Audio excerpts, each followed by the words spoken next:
दोस्रो संस्करणको Nepal premier league एनपिएलमा Nepali खेलाडी लयमा फर्किन थालेका छन्। सुरुवाती 8 म्याचसम्म निर्णायक म्याचमा विदेशी खेलाडीको दबदबा रहँदा त्यसपछि भने नेपाली स्टारले उत्कृष्ट प्रदर्शन गरिरहेका छन्। सोमबार मात्र 2 नेपाली स्टार सन्दीप लामिछाने र दिपेन्द्र सिंह ऐरीले उत्कृष्ट प्रदर्शन गरे। जारी सिजनमा पनि उनीहरू पुरानै टिमबाट एनपिएल खेलिरहेका छन्। सोमबार जनकपुर बोल्ट्स विरुद्धको खेलमा विराटनगर किङ्सलाई 9 रनको रोमाञ्चक जित दिलाउने क्रममा कप्तान लामिछानेले शानदार बलिङ गरे। उनले यस खेलमा 4 ओभरमा 21 रन दिएर सर्वाधिक 4 विकेट लिए। यो सँगै सन्दीप जारी सिजनमा सर्वाधिक विकेटकर्ताको सूचीमा शीर्ष स्थानमा उक्लिएका छन्। उनले 3 म्याचमा 7 विकेट लिएका छन्। त्यस्तै सुदूरपश्चिम रोयल्सका कप्तान दिपेन्द्र सिंह ऐरीले पनि सोमबार कर्णाली एक्स विरुद्धको खेलमा उत्कृष्ट अलराउन्डर प्रदर्शन गरे। यस खेलमा उनले 28 बलमा 39 रन बनाउँदा बलिङतर्फ 4 ओभरमा 23 रन दिलाएर सर्वाधिक 4 विकेट लिए। सोमबारको म्याचमा कप्तानद्वय सन्दीप र Dipendra play of the match घोषित भए।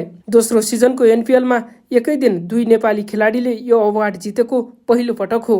10 म्याच खेल्दासम्म 7 खेलमा भने विदेशी खेलाडी प्लेयर अफ द म्याच घोषित भएका छन्।